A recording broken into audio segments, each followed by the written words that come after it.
Defiance Marine is the one-stop shop for the Pacific Northwest angler. Defiance Marine carries all the gear you'll need, from auxiliary kicker motors to fishing tackle, bait, and more. Defiance Marine is a Honda Premier dealership and one of the largest on the West Coast. Defiance Marine guarantees the best price on a new motor and the best service on a repower for your current boat. Defiance Marine has certified technicians, some of the best in the industry at evaluating your boat issues and any problems. Defiance Marine has boat financing experts on staff to help you get the best term and rates on your new boat purchase. If you need financing for a new boat, call or stop by and see them today. Defiance Marine is your one and only stop to help you get out on the water.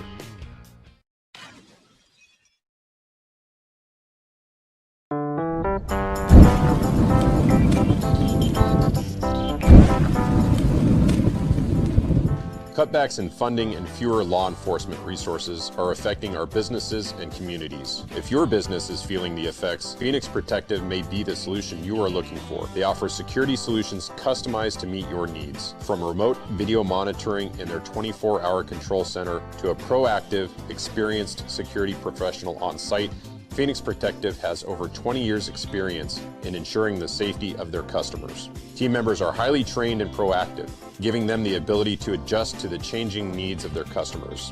Customers choose to work with Phoenix Protective because they provide the next level in security support to industries such as schools, hospitals, transit, and utilities.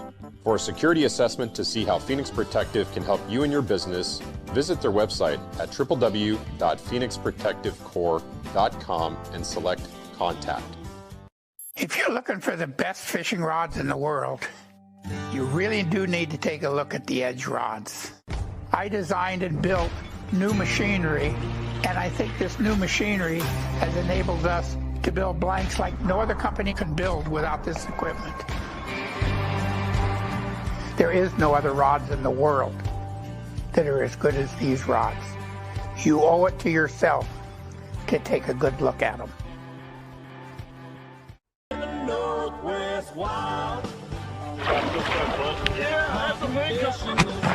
We've got a ballistic solution app on my... Tuna grounds are on the ocean, Tommy. We're going to do that. Don't go anywhere. We've got all the great fish that make great fishing chips.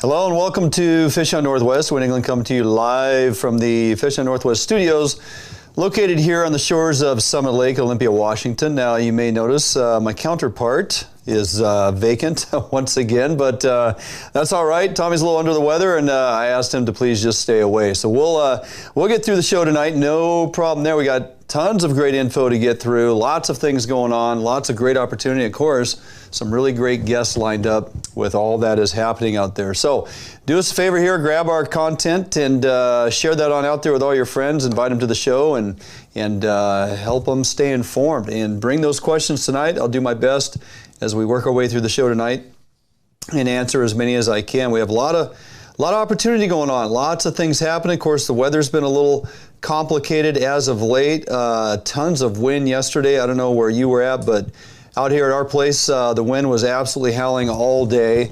Would make it almost nearly impossible to get out on the lake with the whitecaps. And even this morning, got out for a bit and then just finally had to fold it in because I got tired of fighting the wind. So the wind has been a bit problematic. I've talked to a few folks, been out springer fishing and whatnot this last few days, and yes, the wind has been an issue there as well. So hopefully we got a change of the weather coming as we get into the weekend for sure. We got this Kids Derby coming up we're going to talk about, and just lots of things, lots of great opportunity, including over on the east side. So I'd like to see this weather finally start warming up a little bit and getting to something that more so resembles May and where we should be. Anybody tired of the weather at this point? I know we certainly are. So hopefully even with the weather as it is. You've been out finding things to do. So before we get too far along, introduce guests and whatnot, I want to remind everybody joining us tonight, hey, please take time, jump on over to our webpage, www.fishhuntnw.com.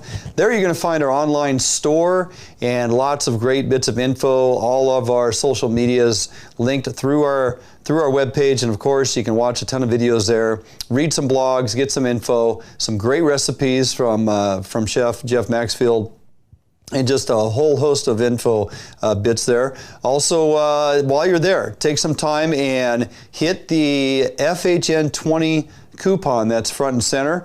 Go ahead and hit on that. It directs you right to the Edge Rods webpage. Any and all rods you order from Edge will be 20% off all the time, with exception.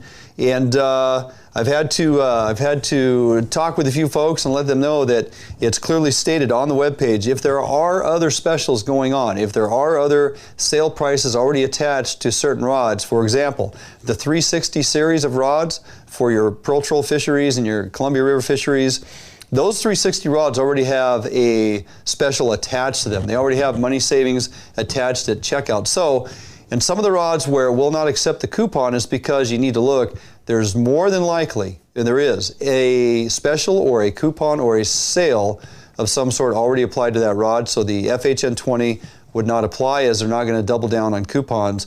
But the 20% for majority of the rods, 365 days a year, the entire time. And I want to thank a lot of you have been getting on the website and ordering Edge rods through our coupon. They can track that. They know exactly how many rods are getting sold through the show, and they are extremely happy with the number of folks that follow us and are now on board with Edge. So I want to thank you guys for the support. Anytime you can help us to support our sponsors that support this show, hats off to you. That's exactly how this is supposed to work. So thank you. Lots of stuff going on, man. We got things happening, and constantly, emails are coming through, changes are being updated. Just recently, yesterday, more days on the Columbia River for spring Chinook. More days have been added. The Washington State and Oregon State fishery managers met a few days ago, and yesterday they decided to extend our season on the lower Columbia, plus a couple days upriver above Bonneville. But we get 11 more days of Chinook opportunity on the lower Columbia for spring Chinook beginning Tuesday, May 24th, which is an extension beyond the days that are already in play as we speak. So we have some great opportunity, another 11 days as we move forward. Still great numbers coming over the dam, and they once again updated the forecast. If you remember or followed us last week, we had updated from, it was just originally shy of 123,000, 122,900. They updated that to 161,000. Now they're anticipating in around 180,000 spring Chinook. To date, this is the 11th best cumulative run since 1980. So a significant bump of almost 60,000 fish added to our return, which is pretty exciting. That's for a lot of the upriver fish, but some of those tributaries here on this bottom end are going to get a few more fish than they anticipated as well. So, and through June, I would anticipate the bobber and egg fishery to continue and do pretty darn well in some of these tributaries for sure. Something else to be mindful of, especially if you're a hunter. Hey, it is It is May 19th. This started April 19th. So May 19th, the end of this evening, midnight, is your final hour for submission of special permit on your hunts that you're putting in for. If you haven't finalized those as of yet, you still have until midnight tonight to submit your applications for those special hunts.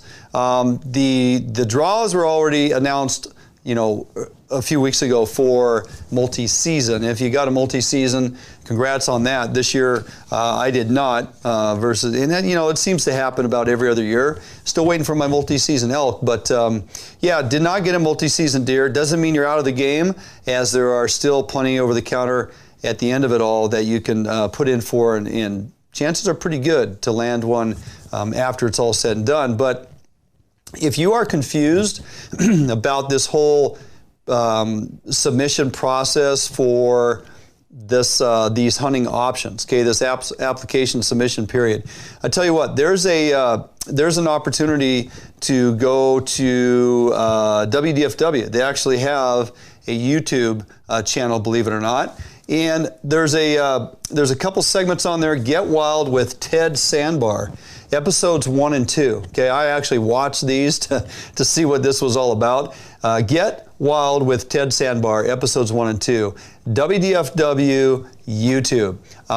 Kind of a little goofy mix on the presentation, but does a great job walking you through the process so that you understand the difference between submitting for, say, multi-season opportunity and some of these special permit hunts. And there's some pretty strict rules that apply to the special permit hunts if you are so drawn.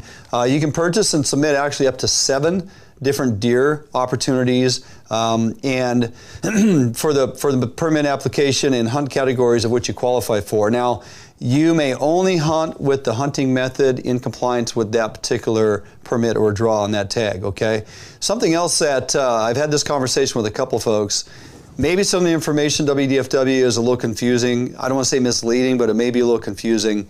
So if you submit for, say, additional buck or antlerless deer or second deer, and you get drawn for antlerless deer. And like this area here, I hunt not too far from the house in this particular game management unit. I can go and purchase my over-the-counter deer tag, no problem. Modern rifle, archery, whatever. Modern rifle, going to go after a buck. So if I get drawn, if I've submitted for and I have a few points and I get drawn for an antlerless deer, that does not give me an additional deer in the same game management unit, okay? If that's the one I put in for. It gives me the option now, and this is, I know a lot of you folks understand this, but I've, again, had a few questions sent to us here at Fish on Northwest and conversations with folks. If you are drawn on that antlerless deer, that gives me the option within that game management unit during modern rifle season, and it's typically a few days later in start date as the general opener. That gives me the option within a time frame, couple weeks, I can shoot either or. Okay, I can shoot a buck or I can shoot a doe. I don't get one of each just because I landed that special permit. Now, the differences in that are if I get the second deer permit for a particular game unit, and it's not offered in all game units, you have to search through and figure out exactly where they are available and where that's going to put you in a certain area to go hunt, obviously, a certain game management unit. But you do your homework, you figure that all out, you submit for it, you get drawn. I could kill a buck over here on the west side. I can get a second deer in another game management unit and look forward to getting 2 deer in one season. So the difference there is second deer versus antlerless deer, same unit or not. But, if you go to the YouTube page and follow Ted Sandbar, he puts out a lot of great info and really kind of walks you through the process and helps you understand. Now, if you've been doing this for a number of years, great.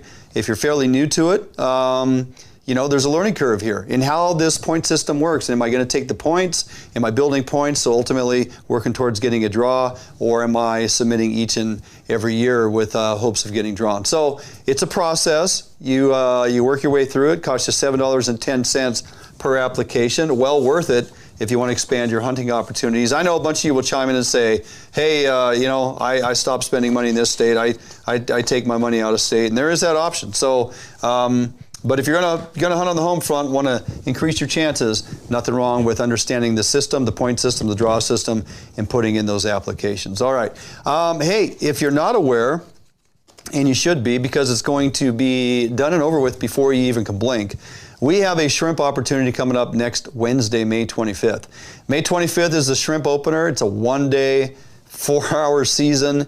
Yes, Hood Canal Area 12 is going to get a few more days as the season moves forward, but the majority of your opportunities, the majority of the areas that are open for shrimp is going to be May 25th, 8 a.m. in the morning until noon. You got a 4-hour window, okay?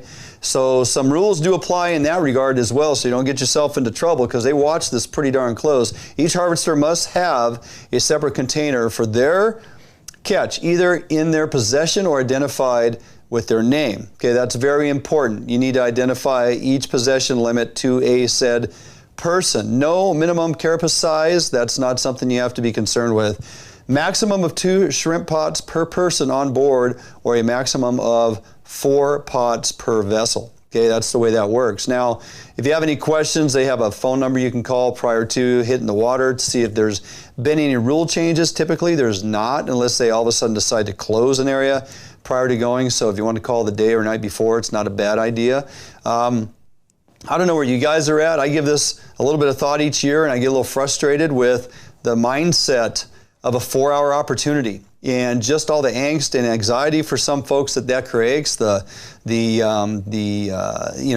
stress at the boat ramps, the amount of people trying to get in and out, find parking, the whole deal. I look at the shrimp opportunity, and one frustration is, in fact, that it is midweek always, and so a lot of us work, and well, not me anymore because I'm retired, but a lot of you work, and it's not easy just to drop everything and go shrimping. And so I look at the opportunity to say, okay, if they set the season for a 1 limit per person, 1 harvestable limit per person, why not put that over 4 or 5 days, 3 days, something like that? In other words, you have a window of opportunity to go get your 1 catch limit. If they have in other seasons where you have 2 or 3 days available to go shrimping, and I could go out and catch, harvest, and possess a limit on each one of those days, that's a 3 limit season for me, okay, individually. If I have a 3 limit opportunity or I have a 1 limit opportunity, why do we limit it to a single day? I guess I asked that question not seeing any conflict or any reason why not to do that other than perhaps monitoring, but WDFW has received additional monies for increased presence on monitoring at creel checks, surveys, boat ramps, and marinas. They also have more enforcement going to get out on the water. I understand that's for fishing, but it seems to me we could start working towards something a little more less stressful, something a little more enjoyable for families to get out and enjoy. If I have a 1 possession limit and I have 3 days to go get it, much like my halibut card. I don't have just 4 days to go after halibut, but I can have a season retention limit of 4 halibut. Sturgeon, when we get opportunity, I get 2 per season. 1 per day, 2 per season. They're able to monitor that. Some areas, Oregon has instituted, you have a set limit of number of Chinook you can retain out of a certain region for the season. So this isn't new in idea, this isn't new math by any means. This is just simply an idea of, hey, why can't we spread out the effort a little bit over the course of multiple days versus a 4-hour window of opportunity when there's going to be so many people that want to come out and do this.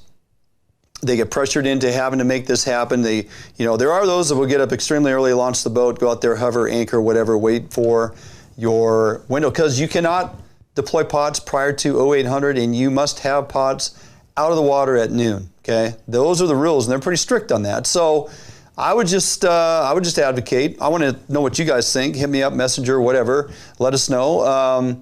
Don't you think there could be some other means to provide opportunity than just simply cramming you in there on a 4-hour window and making it that type of a day? All right, moving forward. Hey, lots of good topics, lots of good information coming tonight. Running down the show, we are checking in with our buddy Matt Messin, messing around fishing charters, Puget Sound Lingcod. He's been at it for a while. Time to check in with Matt. Fishing's been pretty good. We'll find out all about it, and he will help get you dialed in if you're struggling. Also, we'll be back in the Bait Lab. Yes, Tommy's not here, but we recorded previously, last year or a year and a half ago, a great segment with him. Tommy Donlin's personal shrimp bait mix that he puts together when he goes out shrimping. And he was willing to share that with everybody, and not to mention then takes you in the Bait Lab, shows you how to properly rig your pot so that you will be successful. So we are going to take time to review that tonight, as it is really good info. and you're planning to go shrimping next week, this is info you could definitely use. Then, first time to the show, we're going to check in with longtime friend Brianna Bruce. Bree, as known to many, Livin Life Adventures. She's here to talk about the return of Lake Stevens Kokanee Derby. She'll have all the details, help you with some tips to help you find success out there on the lake, and hopefully you win some prizes. Then we'll close out the show, by we, I mean me, we'll close out the show with some successes right here in the backyard, what this weather has been doing as far as kokanee and trout. How many fish are being planted in this lake in anticipation of the Derby, and some of the fish I've caught the last couple days that even caught me by surprise. Can't wait to show you that. So lots of good info to get through. Appreciate everybody jumping on here tonight. Again, I want to see where you're at with the, yes, it's Larry, good point. It's just like dip and smelt. You know, you got a 4-hour window. Again, this shrimping thing, 4 hours, come on.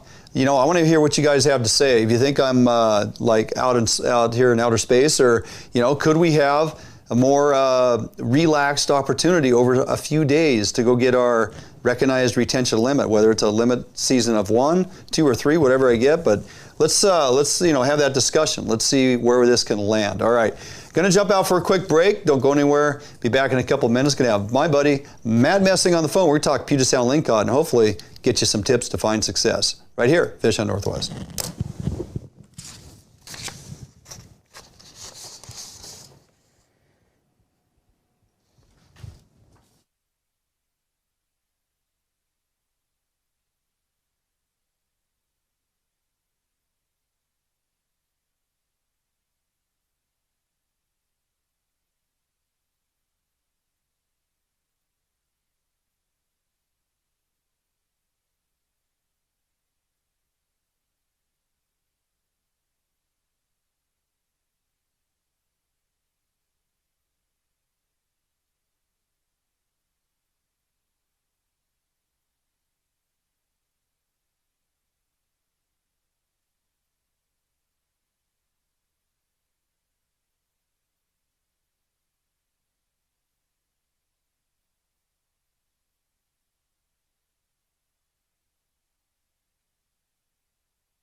Hello. You hear me?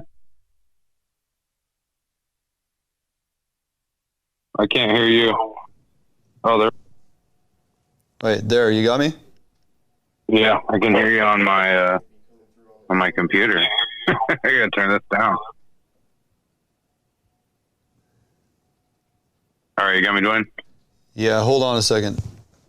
Yeah, your volume's not working on your commercials. Yeah, I know. Jordan's trying to fix it. Okay. He's hoping I'm not going out on the... It's literally not loading or anything. I gotta shut everything down. You can't shut everything down.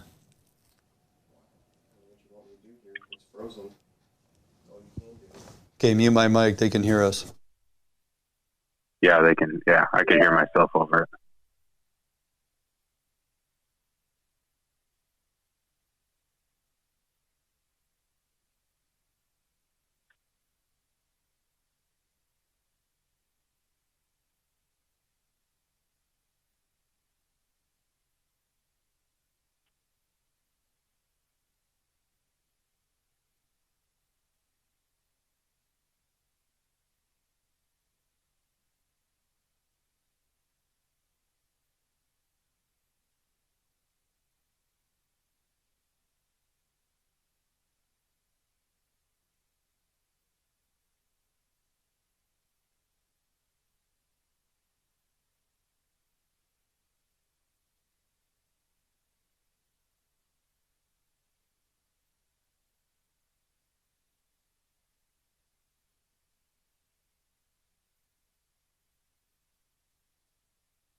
Sportco, an outdoor emporium, is the largest local outfitter in the Northwest since 1975, providing thousands of people affordable outdoor gear.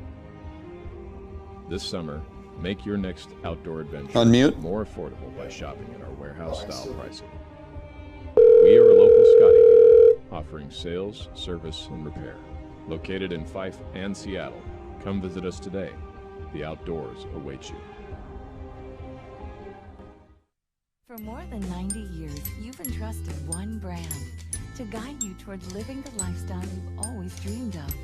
Now you can entrust affiliated Better Homes and Gardens real estate professionals to interpret your needs and help you find the home in which to live your dream. Through every stage of your home buying or selling process, and through every stage of your life, there's Better Homes and Gardens real estate. Expect better.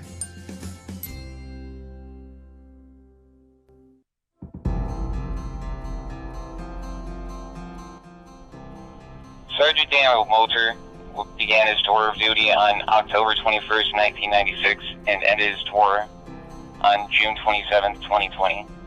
On the authority of Constable Carlos D. Lopez of the Travis County Constable's Office, Precinct 5, badge number 504 is officially retired, and Sergeant Dale Moulter is 1042.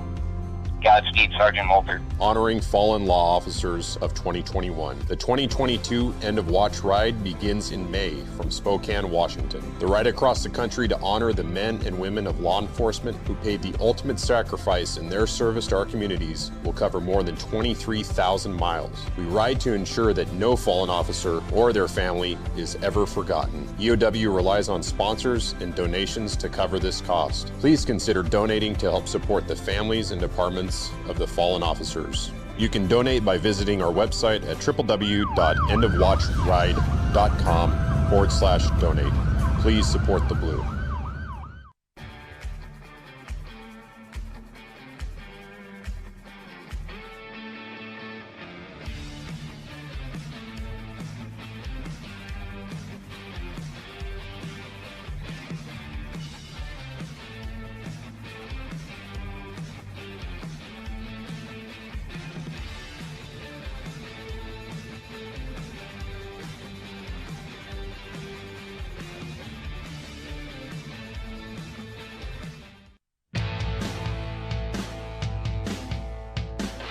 Hi, this is Joe and Megan from Archery World. We have 4 store locations. We are at the Lacey location right now.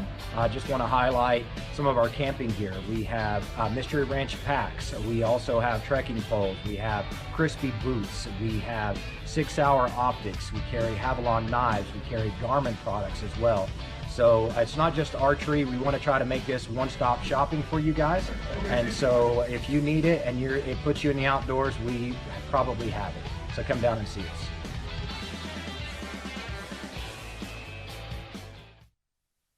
Hey, welcome back in studio. We got a little technical glitch there. I'm going to try to call Matt as I got you all back here live in studio. We are, yeah, there we go. We're ringing, so we'll see. Hopefully he answers the phone. Hey, you there? I can hear you. Yeah, I can hear you. Yeah, I don't know what's going on, man. We lost sound, and then people were hearing you and I talk over the old interweb there. So interesting, kind of a snafu we've never run into. So we're just moving forward. So Matt Messin, everybody, Over the Rail, presented by Defiance Marine, defiancemarine.com. Matt, buddy, you've been out chasing those lingcod. And gosh, another day today. You sent me pictures today. It looks like you had some fantastic success once again. Yeah, it was a good day today. That weather broke from yesterday, and it was beautiful water all the way out there, and some good fishing. Yeah, man. So you own and operate Mess Around Fishing Charters, for those that aren't aware, and Puget Sound Lingcod opened May 1st. You've been out there that first week. If I remember right, that tide set was a little complicated. I saw a handful of people got out. They did find a few fish here and there, but since you've been hitting the water, it's been pretty doggone solid, wouldn't you say? And it seems like you're finding some decent sized lingcod for Puget Sound. Yeah, it's been pretty good these last couple weeks here, and I mean, lately we've been starting to find some of the bigger fish getting hooked and stuff, but overall, I would say they've kind of been a little coming in, an inch or two short. You know, next year's looking really good. A lot of smaller fish out here. Right. But you know, been a good handful of keepers, and then just a few for me, and I've seen a few other guys catching some of the big ones. Gotcha. But yeah, it's starting to find more of those bigger ones right now. So, you know, we had a great trip out there. Gosh, I guess it's 2 years ago now when you, Tommy, and I went out. We hit the water with that live bait, and I know you've done it a bit from time to time when it's available or when you can, you know, stock up on it. So, have you been able to fish much live bait this year, or are you dead sticking some dead bait, or what's kind of your go-to? Yeah, mostly flounders so far this season. The smaller, the better. The little shiner perch just haven't shown up in the marinas lately. I've seen little schools here and there, but at least around Brownsville, I've got nothing that I've been able to fish for to really load up on them. And then just the herring too. I've been using some frozen herring just to change it up a little bit and try to get a little bit of these smaller bait, smaller presentations. They've kind of been going for me. So let's talk a little bit about the live bait options. So you mentioned the pile perch or the little pogies. You know, those little shiners work fantastic. Herring, obviously, and your sand dabs. You know, your small flounder or your sand dab. You know, to go out and find some herring and zabiki rig some up and throw them in a aerated bucket or a cooler, or if you got a live well, that works great. Talk about those pile perch if you can find them. You know, the reason I ask is since we did that episode with you, since we went out there and had that great success on that live bait, we still get persons messaging us as to, hey, how do I locate bait? How do I go about catching my bait? How do I keep them alive? Give folks who are tuning in, Matt, a few ideas on what they can do to locate bait, catch it, keep it alive for a few hours, and then use it to their advantage. Yeah, so for those piling perch, you're going to find those guys in most marinas around here. And I usually go after those with those Gamakatsu, like size 5 sabiki rigs. You know, I usually catch a few at a time. And for me, I've got a little live well I keep in the water. And so I just kind of run around with buckets, filling up the bucket. You know, I get a dozen or so in there and run back and go toss them into the water. But for other guys out there, you know, get a little aerator, a little battery or something, even something you can put in on I spliced in like your Scotty downrigger plug, you know, to a little 12-volt pump. You can just toss into a bucket or something, you know, and just leave it in the corner right there and just kind of replenish the water occasionally. The flounder are definitely way more hardier, but those little shiners, they hold up pretty good. They last for a while if you don't have like a built-in live well. Right.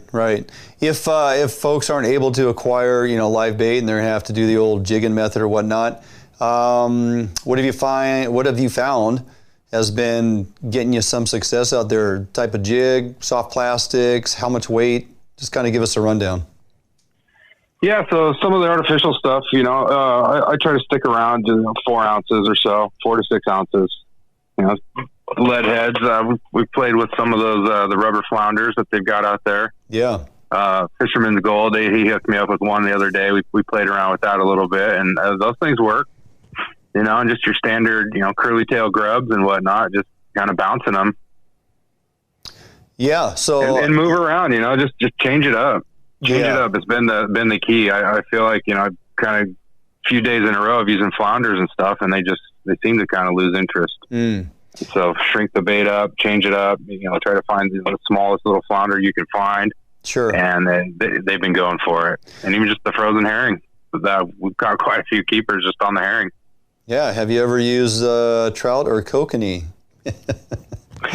Let me tell you, if you haven't, you're missing out. I know a guy that could probably get you some too. Saying. Yeah, I could probably use a few of those. Try those out. I've caught plenty of large lingcod on trout and kokanee, believe it or not. So, hey, so if I have yet to go out and pursue lingcod in Puget Sound, I got to kind of figure out, you know, where to go. And so let's talk a little bit about how much you rely on your electronics, how much your Axiom is coming into play when you're looking for, and what you're looking for, structure, looking for fish down on the bottom. Just walk us through the process of how you're locating fish that you know are definitely lingcod and what you're looking for structure-wise.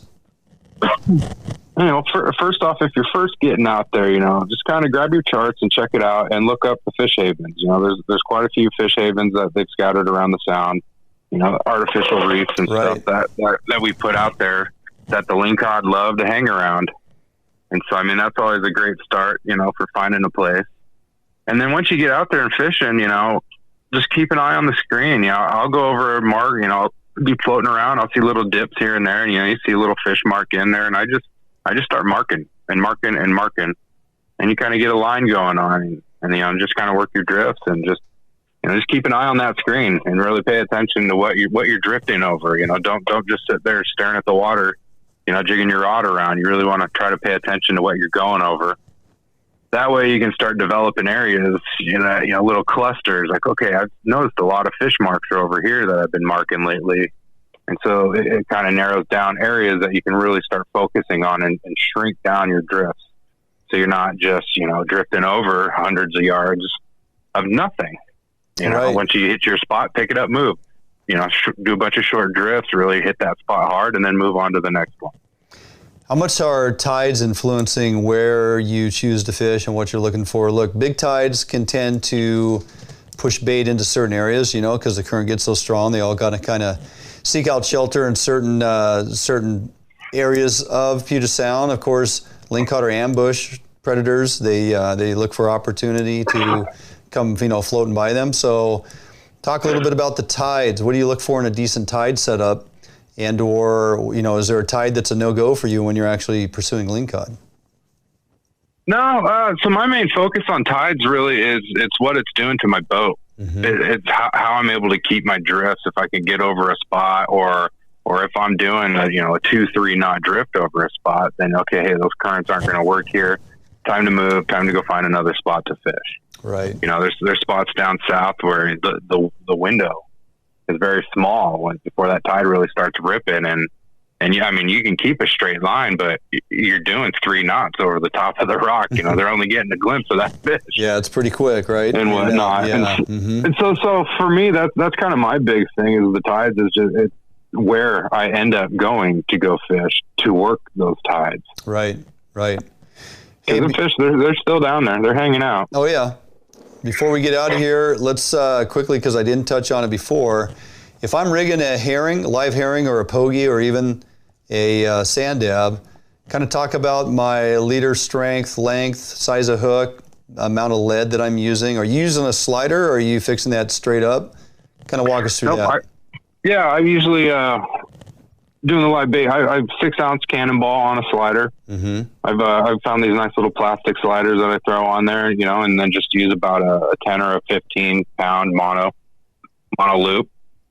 Just sacrificial lead almost. You get hung up, just something you can pop off, and you're not having to retie everything. Sure. My Flounder Leaders, I've started using circle hooks on the front hook, and then just your regular or an octopus hook, and then regular hook on the back, kind of down by the tail. Right. But those I tend to go 50 pound leader, just because you're letting that lingcod really chew on that thing. So your hooks kind of are going to be up in that mouth a little bit more. Where unlike the pogies, we're just using like a 2-aught single, octopus circle hook. Yeah. And 30 pound leader with a perfection loop tied onto that thing, and you're looking for that corner mouth every time. So you don't really have to. So I use 30 pound. I drop it down, especially for the smaller baits, so they can swim around a little easier and whatnot. Mm-hmm. Yeah, makes sense. And I'm here to tell you it works. Works fantastic. Yes, it does. And if you got a live well full of live bait and you got a decent tide set up and a good drift, that is a whole lot of fun if you can get into a fish every drift, every other drift, until you get your keepers. I mean, what a great way to spend a day. So speaking of which, how long are you going to be running trips, and can folks still get a hold of you and come out and try to get some Puget Sound lingcod? Yeah, I still got some days available. I'm running till June 15th and then switching over to salmon. Resident coho. Get some resi cohos going. Fantastic. All right, buddy. And that's been, we've been seeing them jumping all over the place. So is that right? It's looking good. Yeah, I've been seeing them from area 10 to area 9. A lot of, Awesome. Almost every trip now I see a few fish jumping around out there. So. Well, we got some shrimping to do next week, and we'll be bringing that to the folks once we get that completed. And yeah, us as well, man. Can't wait to look forward to or towards that mid-June timeframe and really start cranking up on some of those resident coho, especially on Kokanee gear. That is going to be a kick in the pants. So, all right, buddy. Yep. Always a pleasure to check in with you. Always good to keep up on what Matt Messin has going on. Matt Messin, Messing Around Fishing Charters. Check him out. Follow him on Facebook. Check him out on his webpage. He's got this Puget Sound Lingcod dialed in. You definitely want to book a trip with him. Thanks, Matt. We'll talk to you soon, buddy. All right, take care. Yep, we'll see you. So there you go. It's well worth your time. And if you haven't eaten Lingcod out of Puget Sound, you are missing out on a pretty tasty treat. Definitely worth going after. And if you have yet to pursue it in your own boat, want to get some tips and techniques and kind of understand the entire setup, how Matt goes about it, conducts business. He's pretty doggone successful, and he's doing it day in and day out. So he's willing to offer you up trips and offer you up tips. He likes to teach people how to fish and be self-sufficient when you get out there on his boat. So, all right, appreciate everybody hanging in there. Good topic with Matt. We are going to jump out for a quick break. Sticking with the saltwater concepts here.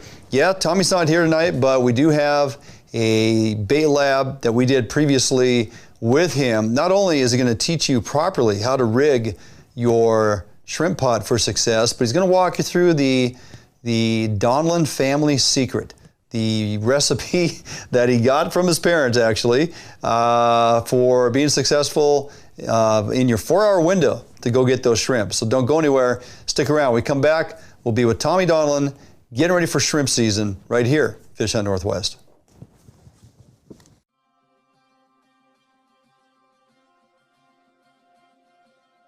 Allied boats are built by West Coast fishermen for West Coast fishermen.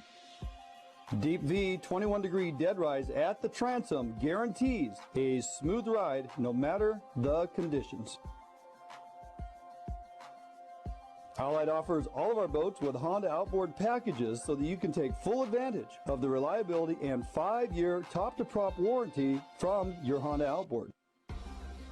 Allied boats range from 19 to 32 foot in length, so no matter what type of heavy gauge boat you are looking for, we have it for you. All of our Corsair 21-foot and larger designs come standard with reverse chine that is welded inside and out with no extrusions below the waterline, so that you will never have to worry about corrosion problems down the road. Get out on the water today in a boat that you can trust and enjoy with Allied Boats. Contact us at Allied Boats today to learn much more about our incredible fishing machine. New days, new beginnings. New friends, new loves, new dreams, new goals, new scenery, new job. No matter what the next chapter holds, Better Homes and Gardens Real Estate will be there to help you find the new that's right for your lifestyle at any stage of your life. Better Homes and Gardens Real Estate. Expect better.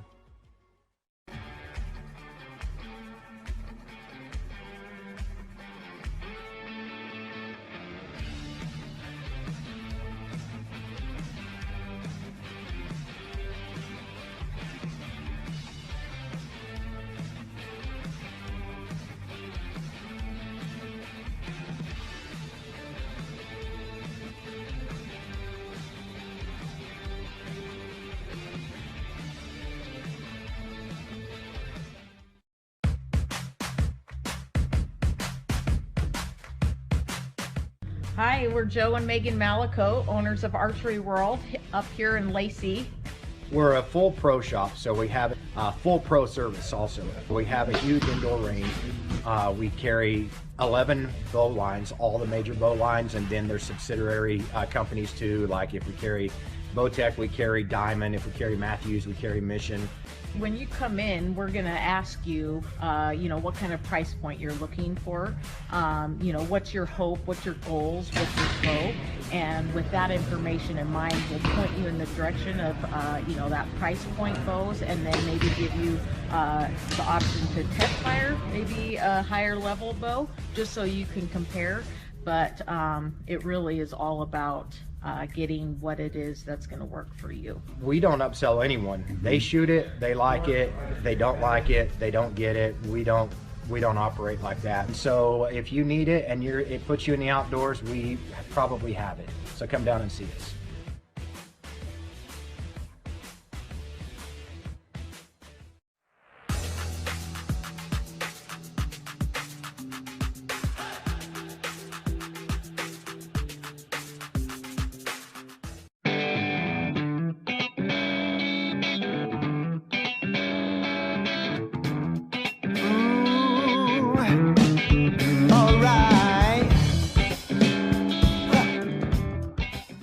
Welcome back to FHN. You'll notice we're not in the bait lab today. We are outside on the lake because we got a messy recipe that we need to make. This recipe is brought to you by Max Lure. Today, we're going to be mixing up shrimp bait, okay? And my mom never told me, you know, she said, don't give away our recipes, Tommy, okay? But Dwayne kind of twisted my arm, and so we're going to make some shrimp bait today, okay? Now, it's going to start with just some very basic elements. You can go and get some shrimp pellets. You can get them anywhere. Now what I've done is I've got about just under a quarter bucket of shrimp pellets. Now what I've added to this is some Friskies dry cat food, okay? Add about half as many pellets as you put in, okay? So that's the base, that's what's in the bucket. And then from there we're gonna go on to our wet components, and you're gonna see Friskies is getting a little bit more of my business. We're gonna get some wet cat food, okay? So that's what's coming up next.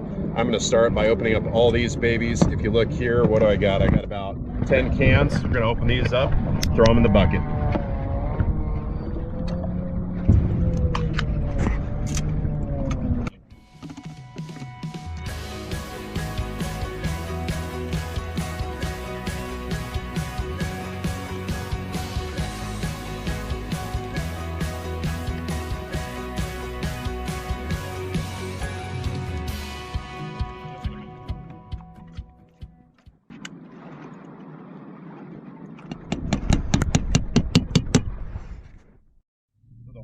Shrimp bait is that you've got something that's going to release scent immediately as soon as you put the pot down, and then it's going to work every 10 minutes. It's going to continue to release, right?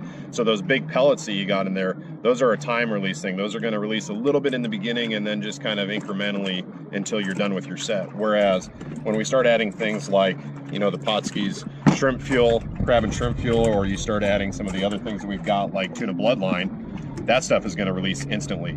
And the goal is to get that scent trail moving immediately, because if you think about it, in Puget Sound outside LA Bay and Area 10, we've got 4 hours, right? So you've got to have a massive scent trail immediately. So next thing we're going to do is get some bloodline. All right, so what you're looking at here is Tuna Bloodline. And this is really the part of the tuna that carries the blood back and forth from head to tail. And it's basically that main artery that goes back on the tuna. And it's where a lot of scent, a lot of the blood, a lot of that flavor is too. It's something that we do not eat. So I'm going to put this down here, and I'm going to get to chopping up this bloodline.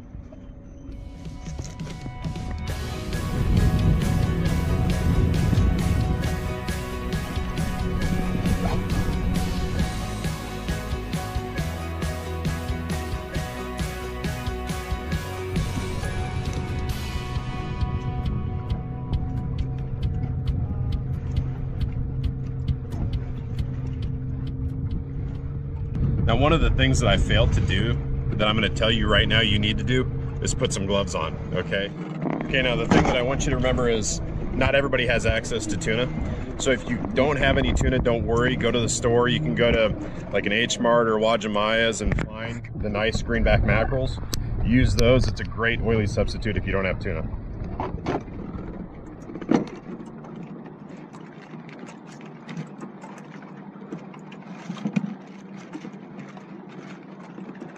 Okay, the next thing I've got here is some herring that's been brined, rock salted. There's nothing really special about the brine or the rock salt. It's just that I want a little variety, and I'm going to put some more bait fish in. So I'm going to break these out, I'm going to cut these up, and it's going to join the tuna in the bucket.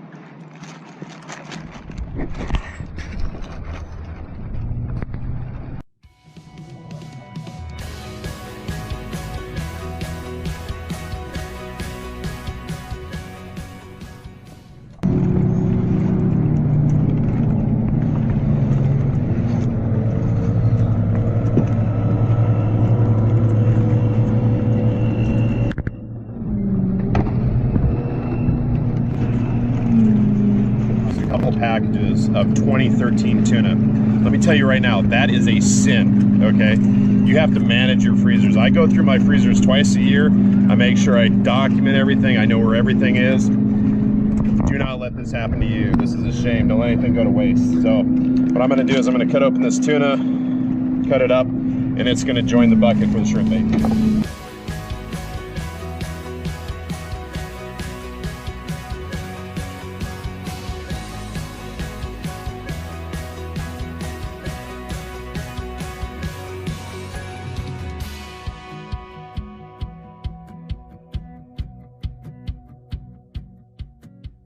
Okay, now that's it for the ingredients.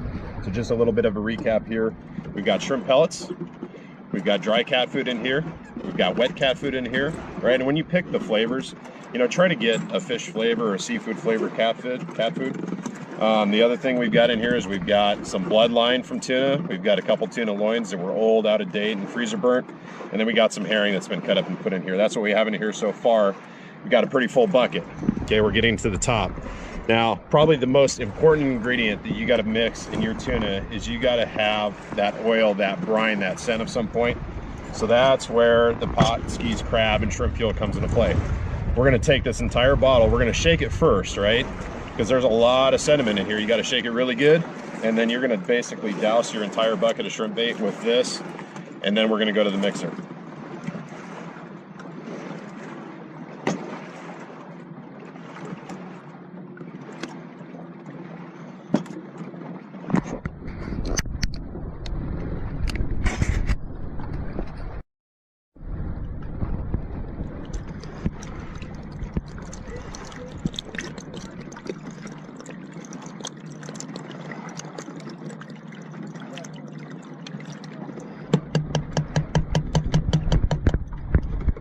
All right, off to the mixer, baby. You know, we really wanted to do this in the kitchen, but Sherry kicked us out. So we're outside right now. And I guess it's probably the right thing to do, okay? Because what we're gonna do is we're gonna take this 1/2-inch drill, and we're gonna take a paint mixer, and we're gonna mix the bait, okay? And we're gonna mix it until you can't tell what's what, and make it all homogeneous.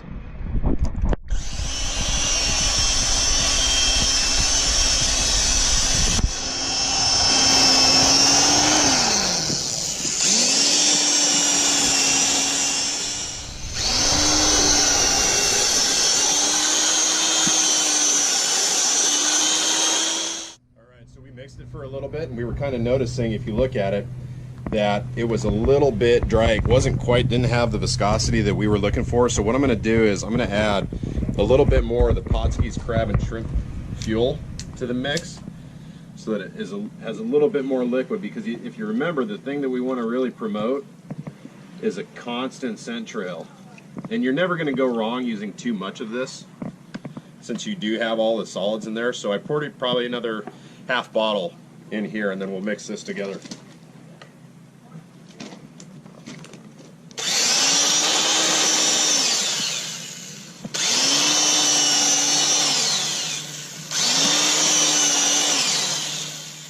All right, so we've mixed it up probably a total of maybe 4 minutes or so. This is kind of the consistency that you're looking for in the bait to make sure that you have a constant scent trail. Now, the thing that my best advice is, if you have kids, use them for this. This is not considered slave labor. I just realized why Dwayne wanted me to do this how-to, and this is why. It's very messy, okay? But that is the shrimp bait recipe. Now we're gonna go into the bait lab, and I'm gonna show you how to rig all the gear, the pot, the anchor line, your little mini anchor, your buoy, and all of that good stuff.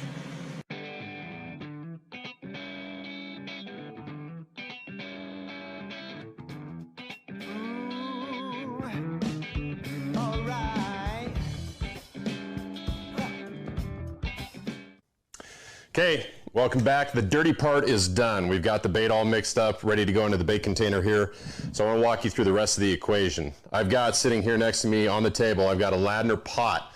The reason I like these is because this is like a bait motel.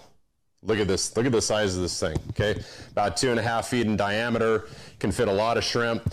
And one of the other features that I really like on these pots is the doors. So if you look here, you can really see there's a nice ramp coming up to this door here. They come in and they immediately drop down to the bottom. Now, on this pot, where your bait's gonna be is in the very center, okay? Now, I've been using these for crab, so I don't have it rigged for shrimp right now, but what you're gonna do is you're gonna take some Dacron, and you're gonna put Dacron on any one of these loops, okay? And you're gonna hang it in the top of the pot. Let me show you what that's gonna look like. I'm gonna open this guy up. And the other neat feature is that these things have a purse seine on the bottom. So when you need to empty all of your shrimp up, it's a piece of cake. Open this up, all the shrimp empty through the bottom, really quick and easy. Okay, your bait box is gonna sit right in the center, right there, just like that, okay? It's never gonna get hung up or tangled or anything like that, and the shrimp are gonna go right to it. Now, as we go through and we look at some of the other gear that we've got on the table, you're gonna notice that I've got an anchor here, okay? Now, not every situation requires the use of an anchor. Typically, if we're gonna shrimp the San Juans, the current's above 2 knots, that's when we're gonna use one of these little mini anchors. And what we're gonna do is we are gonna shackle this anchor to about a 6-foot length of chain, and then we're gonna shackle this chain to the bottom edge of the shrimp pot. And that's gonna give us just a little bit more grab if the current starts to move this pot. You know, the beautiful thing about this pot, you'll notice that the edges are completely roped. So you've got this super aggressive grip on the pot, top and bottom, and that's gonna grip the bottom and prevent this thing from sliding, as is its trapezoidal shape. So really awesome pot by Ladner. All right, let's talk rope for a second. Now, you will be tempted to go to the store and buy poly rope, okay? Do not do that, okay? Poly rope floats. The yellow rope is what I'm referring to. Go out and get yourself a really good, at least 400-foot shot of leaded line, okay? Either 1/4 inch or 5/16. That's what you're looking at here. You know, when we have our shrimp openers, it's a total derby style opener, right? I think this year out in the Sound, outside Elliott Bay, we're talking about 4 hours. That's it. Inside Elliott Bay, you've got 6 hours. So it's literally like you have to be on the spot that you're gonna drop as soon as it hits 7 o'clock. You need to be ready to go. And so with that, everybody and their whole family, their cousins, their mother's cousins, once removed, they're gonna be on the water in every kind of boat that you could ever imagine. You do not want your line floating. You're just giving somebody an opportunity, if you have floating line, to run that line over, and that's a lost pot, okay, or it certainly can be. As soon as that current picks up, it's gonna suck that poly rope down if you don't have a buoy on it, and it's gone. Now, one of the other things that I wanna mention here, and this is a demo buoy, hence no address on it, but make sure you put your name and address on the buoys you're gonna use for shrimping. You gotta have a yellow buoy, okay? This buoy right here is a Polyform A2 buoy. Easy to see, easy to use, great buoy. That's all you need is one buoy. So basically you'll attach the buoy to the line and the line to the pot, put the bait in here, and all you're gonna do is scoop that delicious bait into this bait container here, attach it with some Dacron at the top of the pot, and then you're in business. Now, as soon as you're ready to drop, remember, you can have 2 pots per person, but no more than 4 pots per boat, okay? So one of the things that you want to be ready to do is you've got, if you're doing it optimally, you've got 4 400-foot shots of leaded line. A great way to store the rope is to put it on a hose reel. You got to have a convenient way to keep all the rope from basically tangling with itself. Another good way is if you get a big garbage can and you kind of coil the rope in the garbage can, but whatever system works for you, definitely use it. Be ready to deploy, because I'm all about efficiency. As soon as it hits 7 o'clock, I want to have 4 pots dropped within a minute, okay? And that's no kidding. Now, I'm going to tell you that sonar, with all the technological advances we've had in sonar, it is becoming more and more imperative that you know how to read it, and especially read it for shrimp. So when I'm using my Ray Marine Axiom Pro, I've already got that shrimp cloud on the bottom figured out. I've got my drift figured out, and I know that as soon as I drop and that pot descends through the water column and drifts a little bit, I already know that that pot is going to hit that cloud of shrimp, okay? So use your sonar when you're out there and be on the shrimp when you're ready to drop. You might have to jockey for position with as many people as we have out there, but it's definitely worth it. Okay, that's A to Z on the shrimp game right there. We covered bait, we covered the pots. If you have any other questions, hit us up at FHN. Stay tuned. Don't go anywhere. We're going to be right back after this quick commercial break.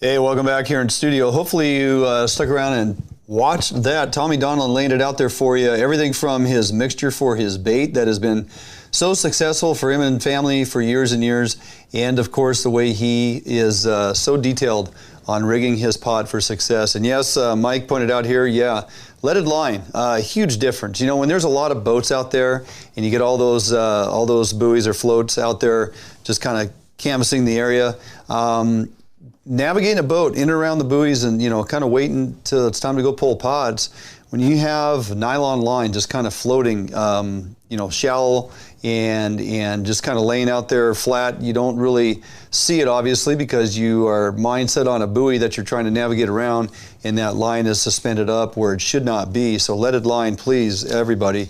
It absolutely makes a difference. So hopefully people are going to take advantage of that. Yeah, it's a 4-hour window. We're not happy about that, but myself and Tommy, Matt, and the Beard's going to join us. We're going to be out there getting our 4-hour window in and getting our 4 limits. Hopefully we get to see a few of you folks out there. Let us know if you're going to be out shrimping. Be great to see out on the water, and hopefully it's a successful outing and the weather's conducive. We can get out and get our shrimp. Really wish we had more opportunity, but if we get a 4-hour window, we will take it. All right, we're going to jump out for a quick break. Don't go anywhere. A couple of minutes, we'll be back here in studio. Going to get Brianna Bruce on the phone. If you haven't heard from this young lady, you need to stick around and do so. Livin Life Adventures, and of course, she is helping to spearhead and bring back the Lake Stevens Kokanee Derby that's been in absence for 2 years due to COVID. She's going to fill you in on all the information as to how you get involved with this Northwest staple, the Lake Stevens Kokanee Derby. Brianna Bruce, we come back right here, Fish on Northwest. If you're looking for the best fishing rods in the world, you really do need to take a look at the edge rods. I designed and built new machinery, and I think this new machinery has enabled us to build blanks like no other company can build without this equipment. There is no other rods in the world that are as good as these rods. You owe it to yourself to take a good look at them.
A Northwest favorite for almost 40 years, Arima Boats are manufactured with pride right here in Bremerton, Washington. Arima Boats offers all of our boats with Honda outboard packages so that you can take full advantage of the reliability and 5-year top-to-prop warranty from your Honda outboard.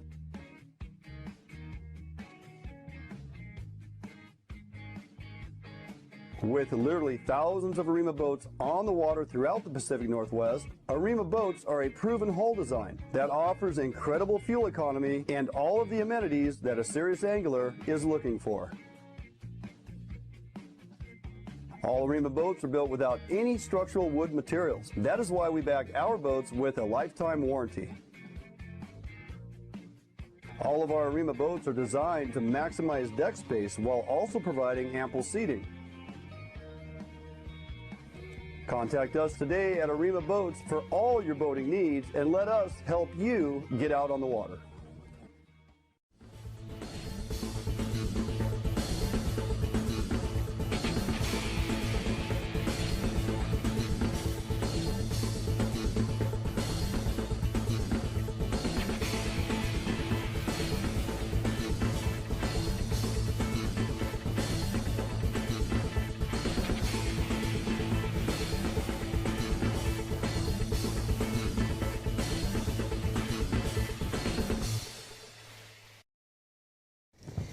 All right, welcome back in studio here. Dwayne Jinglin live, alone. Of course, Tommy is mending his head cold. Hopefully he's back with us next week because we all know how much you enjoy his presence. And with that, no problem. We introduce you to our next guest, Brianna Bruce. Bree, as known to many, and the owner and operator of Livin Life Adventures, www.livinlifeadventures.com.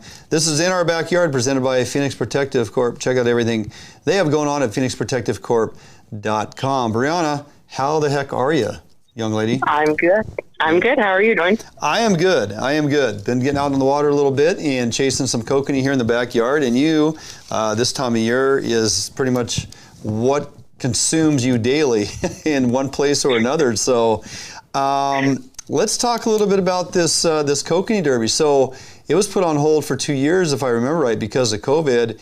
You and some other folks have worked very hard to bring it back this year. Tell us about what year this is annual-wise and what it's taken to get it back off the ground. So we're calling this the 11th annual. It started 13 years ago, but with COVID, this is the 11th annual. Mm-hmm. Bringing it back, and we're on our traditional third Saturday of May weekend, so it's this Saturday. Right. And we're trying to bring it back bigger and better than ever. We've got some really fantastic sponsors. We've got some of our, longtime sponsors like Dick Knight Spoons and Three Rivers and John's. And unfortunately, we don't have Greg's around anymore. Mm-hmm. So we have some new faces coming to the Derby, and it's going to be good. We've got some great prizes. We've got, the normal cash prizes, and then we've got 2 raffles. We've got a downrigger raffle and an edge rod raffle. Nice. And the prize packs everyone loves, and we'll have some bigger prizes too, like some rods and reels and stuff like that. Real good. Who did you team up with? Who'd you coerce into getting involved and try to resurrect this thing? Who's helping you bring it back? So the Derby is being run through the Snohomish Sportsman's Club and Lake Stevens Lions Club, and Matthew Kennedy and Ryan Hansen are the guys roped into helping getting it all together, and doing a great job. Yeah, absolutely. It's not easy just to all of a sudden throw a derby together, although there's history here. But as you said, you've dropped off a few sponsors basically due to COVID. And then, of course, you've picked up a handful of others who are, jumping on board to help out, which is fantastic. What's it cost to enter the Derby? The tickets are $25 for adults, and kids under 14 are free. Oh, awesome. And if I want to get a ticket, sign up for the Derby, where do I go? What do I need to do? You have to get the tickets in person, and you can get them at John Sporting Goods, Three Rivers, Holiday Sports, Harbor Marine, and Triangle Tackle down in Snohomish. Can I get them as late as the morning of?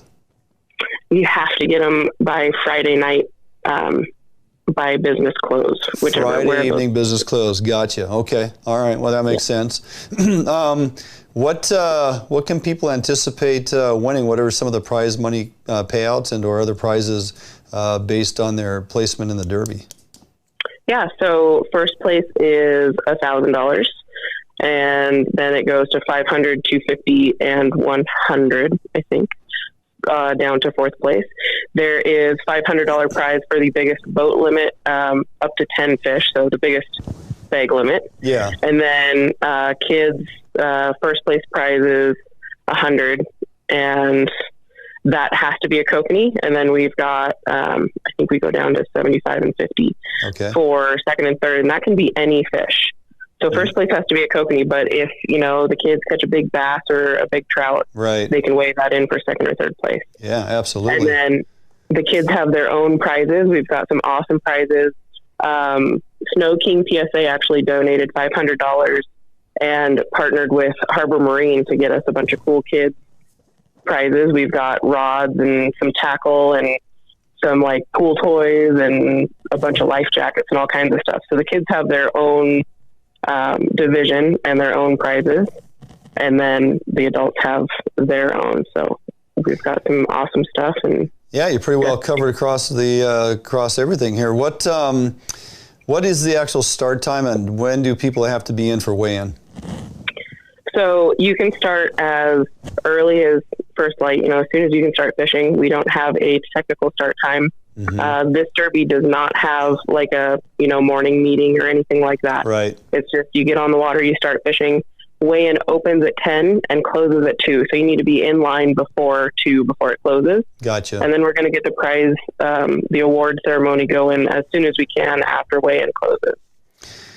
So that is a well-rounded bit of info on the derby itself. Now let's get to the nuts and bolts of this thing. So Lake Stevens, for those that fish it pretty consistently, they tend to get it dialed. You got it dialed. A handful of other folks got it dialed. Mark Spada back in the day when we'd jump up there with him, he knows how to get it done. If you are new to fishing that lake, it can be a little frustrating. You think you're pretty good at kokanee fishing, but there are days out there where it'll flat out hand it to you. So for some of the folks who are thinking about heading that way, put their time in, put their money in, want to try to have some success, not even to the point of, if they win something, great, but hey, let's just catch a couple kokanee. Brianna, what do I need to do to be dialed in to catch a couple kokanee? Color, presentation, troll speed, scent, bait, the whole deal. Give me some tips that you think would definitely help me find success. So my favorite on Lake Stevens is always going to be green. That's kind of my go-to color there. They're mostly eating Daphnia. We don't have any shrimp or anything in the lake, so they're eating Daphnia. Green's my go-to color. Pinks and oranges work good too, and especially if it's sunny, metallic colors work great. Yeah. Pull out some gold and silver stuff, some 50-50 Dodgers. Those will work great. This time of year, the fish are mostly going to be from like 35 feet to the surface, maybe down to 40 feet. Our thermocline's usually right around 40 feet. But from that 40 foot up to the surface, you'll find fish. And lately, the last 2 years, we've been trolling a little bit faster. We've been trolling like 1.4 to 1.6 miles an hour. And getting that little bit faster speed has definitely been picking up more fish. I notice a lot of guys out there that aren't doing as well. They're still trolling real slow at that like 1.1, 1.2. Yeah. When you speed it up a little, you'll definitely catch more fish. Pretty much anywhere in the lake. They've been pretty spread out, kind of up by Lundeen, and between the two boat launches are some pretty good spots to start fishing.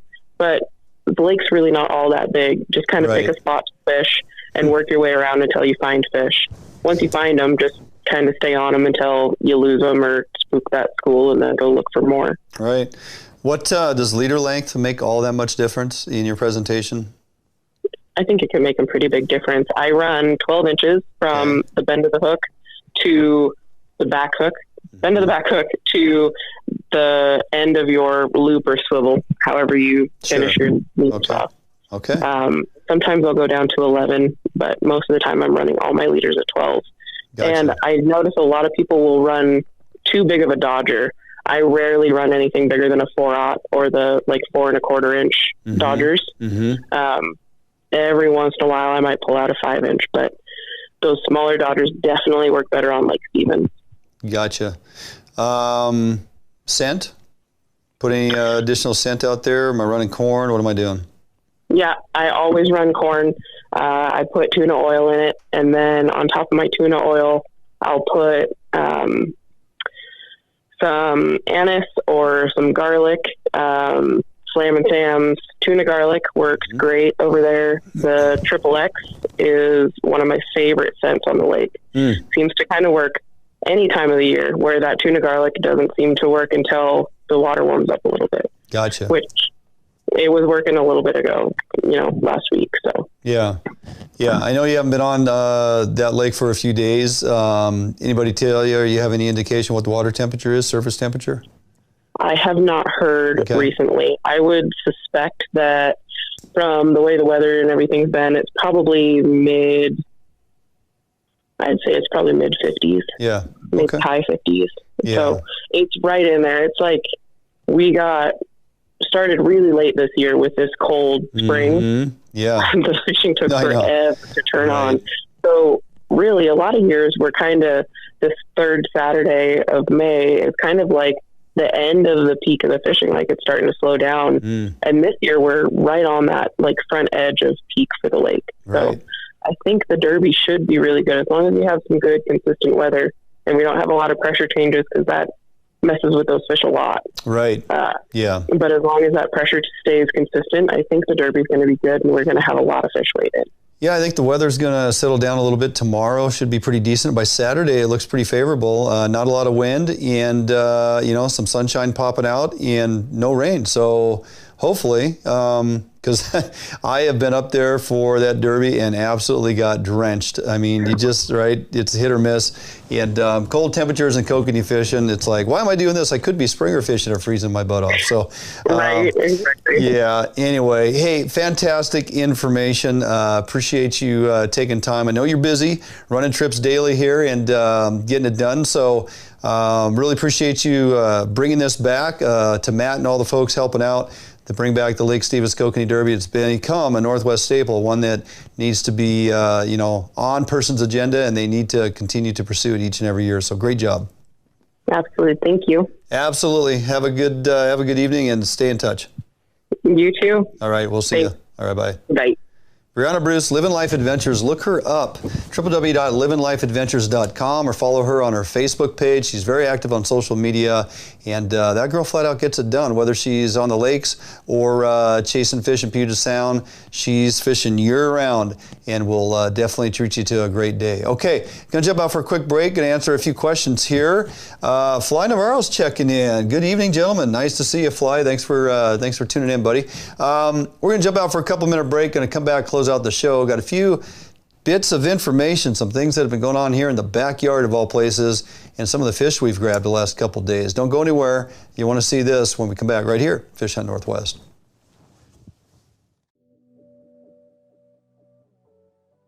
Defiance boats are built without any structural wood materials. That is why we back our boats with a lifetime warranty. All of our Defiance boats come standard with large fish boxes that are fully insulated so that you can ice your fish properly all day. Defiance boats feature a 21 to 22 degree dead rise at the transom and a large reverse chine for incredible handling and stability offshore. Defiance boats are foam flotation filled and unsinkable for the ultimate in safety while fishing offshore. Defiance boats feature fuel-efficient hull designs with large fuel tank capacity so that you can have maximum fuel range for making long offshore runs completely safe and affordable. All Defiance boats come standard with self-bailing decks for improved safety while at sea. Defiance Boat offers all our boats with Honda outboard packages so that you can take full advantage of the reliability and 5-year top-to-prop warranty from your Honda outboard.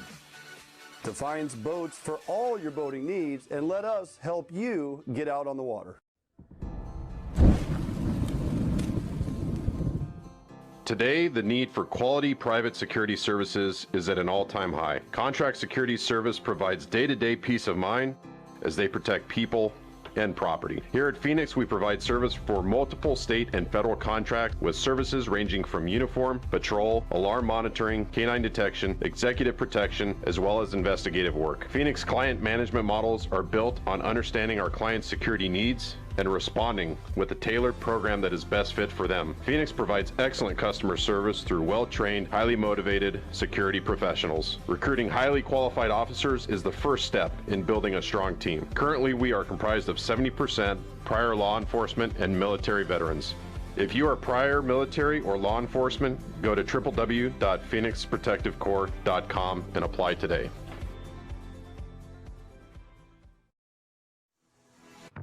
Yep, for sure. Oh yeah, big fish. Yeah, buddy. Nice fish. Beauty. Gorgeous fish. Bobby's on the board. We got a good one. Oh, yeah. Oh, oh, oh, geez, come on. Nice fish. Nice fish.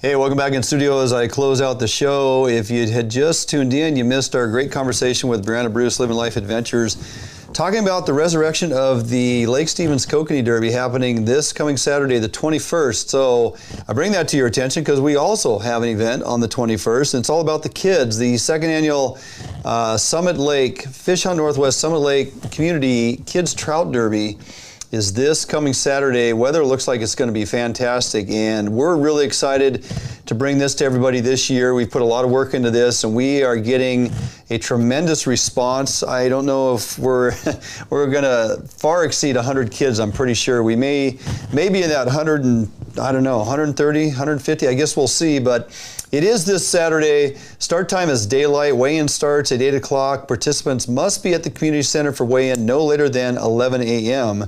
Prizes awarded after completion of weigh-in. Categories will be biggest trout, biggest kokanee, biggest random, as in perch, catfish, what have you. Most weight, 5 trout limit, so you can weigh in your limit of 5, and most weight of team of 3. So if you're fishing with a couple friends, you can weigh in 3 trout, and it's going to be the most weight of that team of 3 is going to win prizes. It's free to all participants 14 years of age and under. Weigh-in and prizes will be awarded at the Summit Lake Community Center, again, after weigh-in is complete. And you must be present to win. This year, every kid or participant gets a free t-shirt. You're also going to get a free raffle ticket at sign-in. Jordan, you can throw those pictures back up there. We have a host of prizes in gear and all the stuff to give away. If you don't win something by entrance of your fish, then you're surely going to have a good chance to win something via your free raffle ticket. Last year, hardly any kids went away without something in their hand. We have small grab bags, we have gear, we have rods and reels, tackle boxes, we have a ton of stuff to give away. And we also have adult raffle this year. We have adult raffle gift bags with some adult beverages and fishing gear, well worth the $5 investment. $5 per raffle ticket for adults. That money goes back into the Derby for next year, helps cover the cost of the t-shirts and whatever else it takes to put this on. So pretty excited to put this together, pretty excited for all the response, and I know we're going to have a fantastic day. Weather's going to be great. Lots of folks showing up. Parking may be a little bit of an issue, but we'll work our way through it. We have some areas around the community center to go ahead and try to park down the sides of the streets and whatnot. So we're anticipating good turnout, and we're looking forward to seeing you all there. Can't wait to see all the smiles on the kids' faces, and for good reason. There's going to be a lot of opportunity for them to catch fish. WDFW has done a fantastic job this last week putting additional fish into the lake, 10,000 trout. To be exact, going in just before the Derby here. And let me tell you, last night I was playing around a little bit on the dock. Thought I'd go down there and throw my favorite MEPS spinner, my size 2 or 3 MEPS gold and red, or brass and red. And first 6 casts, 5 fish to the dock. 15 casts later, 10 or 12 fish. I lost count. So there is plenty of fish to be had. Not to mention a few larger ones that they've put in. They've stocked with some oversized jumbos. They've also put in some triploids. And this morning, I had a bit of surprise. I'm out trolling for kokanee. I got me a nice 14-inch kokanee, which is pretty respectable this time of year, considering how cold the water temperatures have been. That kokanee there is a solid 14 inches. I mean, some may call it 15 because it's truly 15 inches to the tip of the tail. And then I was letting gear back out, and the rod darn near got ripped out of my hand by this big fat boy triploid. And boy, you ought to see that fat kid jump. That thing was not too happy to be on the end of that line. So after a bit of a battle, I brought that thing in. Now, last night's fish, I went ahead and let go. It was off the dock. And I thought, well, you know, some kid will hopefully catch this oversized or jumbo fish. for the Derby. But this triploid here, I looked at and said, man, I am going to throw that one on the Traeger because it is just way too fat and too good. So there are some decent sized trout put in here. Thank you, WDFW, for not only stocking an additional 10,000, so that's 20,000 fish they've stocked since opening day, with probably upwards of about 1,000 jumbos, some of those triploids. The lake is teeming with fish, and good opportunity to get them. You know, the trout, it's pretty easy. They're up shallow. You control a fly on top of the water, you're going to get a lot of fish.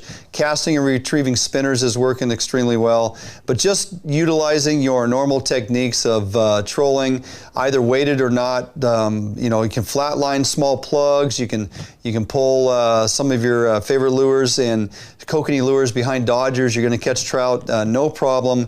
They're definitely upwards of, you know, 30, 25 feet and up to the surface. Lots of trout in the lake. Kids are going to have a blast. If you are going to pursue kokanee, in the last couple days chasing kokanee, yesterday was definitely more productive than this morning. This morning the wind came up, made it a bit problematic with my boat. It captures a lot of wind, so I'm either trolling against it, trying to keep a straight line, and trolling with it, and trying not to get blown down the lake too fast. You know, the complexity with the wind is only the fact that it impacts your troll speed. So whether you're going, if you're going with it, you tend to perhaps get pushed a little too fast, and going against it, it continues to grab a hard cabin boat and likes to push it around a little. So constantly adjusting the throttle, constantly adjusting troll speed.